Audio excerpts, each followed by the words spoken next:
O Senhor Jesus nos revela lá em João capítulo 15, versículo 8, que os seus discípulos carregam uma marca especial. Ele afirma: nisto é glorificado o meu Pai, que vocês deem muito fruto, e assim mostrarão que são meus discípulos. Jesus apresenta a ideia da frutificação como a marca, o selo, a comprovação de que somos seus discípulos. É a respeito disso que nós vamos conversar hoje. Fique comigo e nos próximos minutos nós vamos entender um pouco mais aquilo que Jesus nos falou.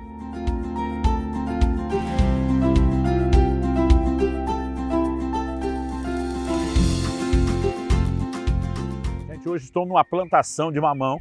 Os mamoeiros estão aqui carregados, apesar de ainda não maduros, e acredito que esse é um excelente cenário para falarmos do assunto de frutificação.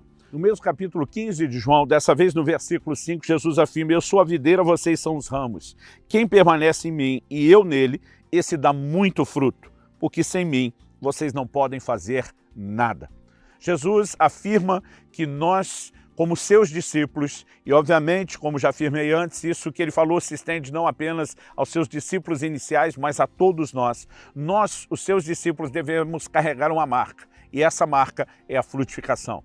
Muitas vezes pensamos na frutificação apenas como um crente ganhando outras pessoas para Jesus, mas não podemos interpretar que frutificação se resuma a isso.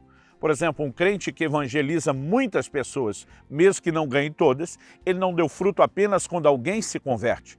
Todo momento onde ele está testemunhando de Cristo, ele demonstra ser alguém frutífero independente do resultado na vida das pessoas que não depende dele, mas da resposta de cada uma dessas pessoas à ação de Deus. Eu quero que nós possamos olhar para a questão dos frutos, não limitando isso ao trabalho evangelístico, embora isso obviamente também seja parte. Quando a palavra de Deus destaca a questão do fruto, nós precisamos entender principalmente que isso tem a ver com o fluir da seiva, da vida da árvore em nós. Jesus diz: eu sou a videira, vocês são os ramos. É dele que procede a nossa vida, por isso que ele diz: sem mim vocês não podem fazer nada. Os frutos na vida do crente são tanto a consequência como o resultado dele estar conectado a Cristo e receber da seiva, da vida que procede do próprio Senhor. Então, por exemplo, quando Gálatas capítulo 5 fala a respeito do fruto do Espírito, ele está dizendo que a nossa conduta e o nosso comportamento deve manifestar os frutos da nova natureza que nós recebemos, da fonte a qual nós estamos ligados. Então, gostaria que nós pudéssemos olhar para a questão dos frutos de uma maneira bem abrangente. Isso pode envolver o testemunho de Jesus a outros, com certeza, porque é uma ordenança a todos os seus discípulos, mas não se limita a isso. A forma como vivemos, o testemunho de vida que carregamos, a nossa conduta, o crescimento espiritual, tudo está incluso na ideia da frutificação, que é a marca dos discípulos. E algumas das verdades que o Senhor Jesus apresenta aqui é, em primeiro lugar, algo que destaca o nosso relacionamento com Deus. Eu citei no versículo 5 a ideia de permanecer em Cristo. Jesus diz: quem permanece em mim e eu nele, esse dá muito fruto.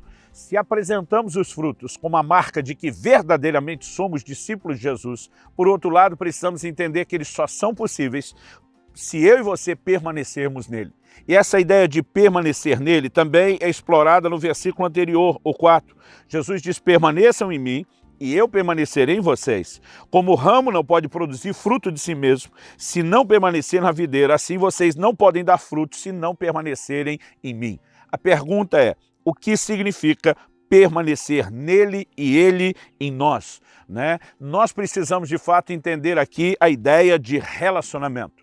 Nós fomos conectados a Cristo. Paulo usa na carta aos Romanos a ideia de que, como oliveira brava, nós fomos enxertados na oliveira. Nós fomos colocados em Cristo e nós precisamos permanecer nele. Isso fala não apenas de uma responsabilidade de ficarmos firmes na fé sem nos desviarmos, mas fala de cultivar relacionamento. Acho interessante que isso também era uma característica na vida dos discípulos. Em Atos, no capítulo 4, no versículo 13, a Bíblia diz que, olhando para os discípulos, os judeus reconheceram que eles haviam estado com Jesus.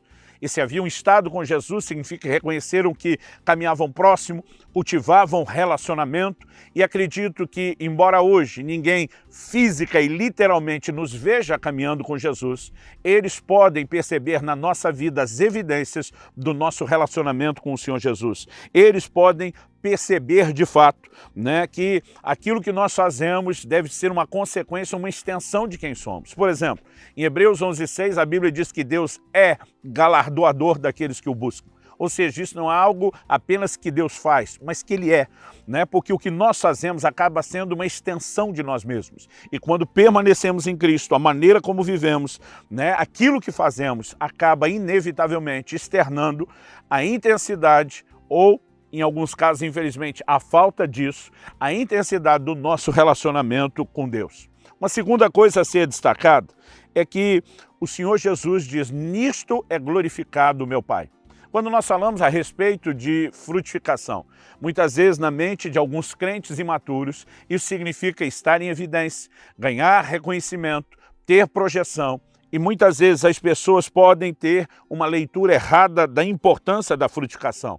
Ela não deve ser um alvo a ser alcançado apenas para encher o nosso ego de orgulho, apenas para que a gente olhe, né, para nós mesmos dizendo: puxa, eu de fato sou o cara. Não, não, não. Quando Jesus diz: nisso é glorificado meu Pai, ele aponta na direção do que eu quero destacar aqui ser a motivação correta.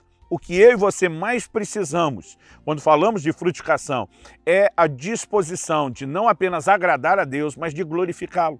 Houve um momento onde os discípulos começaram a disputar entre si quem era o maior. Essa conversa vem porque, obviamente, eles não apenas estavam pensando em termos de cargo e posição, mas mesmo em termos de resultados, de realização, eles estavam medindo forças em relação à performance. Então, quem havia curado mais enfermos, quem havia expulsado mais demônios, e se nós pegamos esse caminho, nós não apenas deixaremos de agradar o Senhor, deixaremos de dar a Ele a devida glória, como podemos entrar num lugar de vanglória. Os fariseus normalmente se orgulhavam da sua dedicação, mas não agradavam a Deus com isso. Jesus, em Lucas, no capítulo 18, dos versículos 9 a 14, fala de duas pessoas que sobem ao templo para orar. Um era um fariseu, né, que era parte da seita mais severa dentro do judaísmo, daqueles que eram dos mais zelosos e dedicados. Mas o outro era um publicano.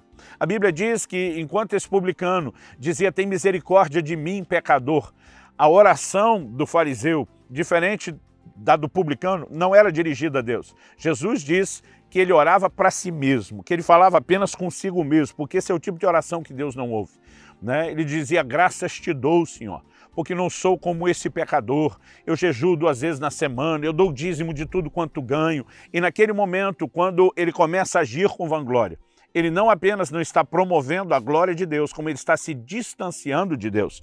Porque a palavra de Deus declara que Deus resiste aos soberbos, embora dê graça aos humildes. Então é muito importante que a gente perceba, né, que a performance ela deveria apenas ser uma consequência do nosso amor a Deus e da nossa disposição de agradá-lo.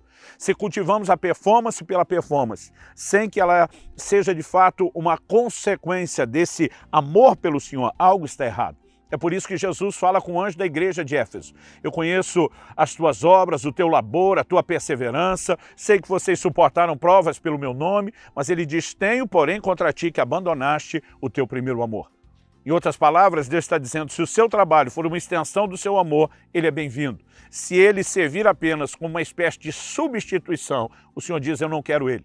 Então ele diz ao anjo da igreja de Éfeso: ou você se arrependa e volta à prática das primeiras obras, ou eu tiro de você o seu candeeiro. Em outras palavras, ele estava dizendo: eu te dispenso da sua missão e do seu trabalho, porque o que eu quero não é o seu trabalho, é o seu amor, a sua dedicação a mim, é a sua disposição de me agradar e de me glorificar.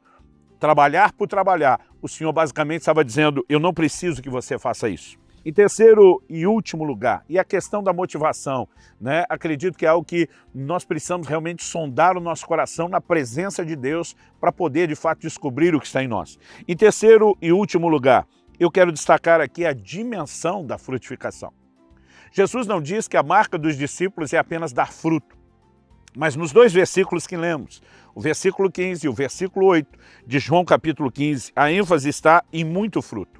Jesus diz no verso 5, quem permanece em mim e eu nele, esse dá muito fruto. Não é apenas fruto, mas muito fruto. Depois no versículo 8, Jesus diz, nisso é glorificado o meu Pai, que vocês deem muito fruto, e assim mostrarão que são meus discípulos. Então, não é apenas uma frutificação qualquer, mas é uma grande frutificação. Aliás, Jesus diz no verso 2, todo ramo que estando em mim não der fruto, ele corta, e todo que dá fruto ele limpa para que produza mais fruto ainda. Mesmo quando estamos frutificando, há uma disposição do Senhor de nos limpar para que a gente produza mais fruto ainda, né? Deus, de fato, nos programou para a frutificação. Quando ele abençoou o homem e disse, sejam frutíferos, sejam fecundos, e isso falava de se reproduzir naturalmente, se multiplicar. No plano espiritual, isso encaixa na reprodução de novos discípulos, mas como eu disse, não se limita a isso. Tem tudo a ver com a forma como nós andamos, com a maneira como nós vivemos. O fruto é o momento onde a árvore externa a sua natureza de uma forma completa. E acredito que isso é cristianismo. É quando nós carregamos não apenas a aparência, mas nós demonstramos os frutos como uma extensão da nossa essência, daquilo que nós somos. Os frutos têm um propósito de servir outros. A árvore não é beneficiada pelos seus próprios frutos. Ela frutifica em função de outros. Esse é o plano e o propósito de Deus. E quando falamos de frutificação, também devemos entender não apenas a questão da motivação de não nos orgulharmos, mas também a mentalidade de serviço, de viver para abençoar outros, de viver para não apenas dar glória a Deus, mas também acrescentar a vida de outras pessoas. Se você é um discípulo de Cristo, foi chamado para dar fruto, e não apenas dar fruto, dar muito fruto. Que sejamos, portanto, intensos e que possamos carregar a marca dos discípulos, a frutificação.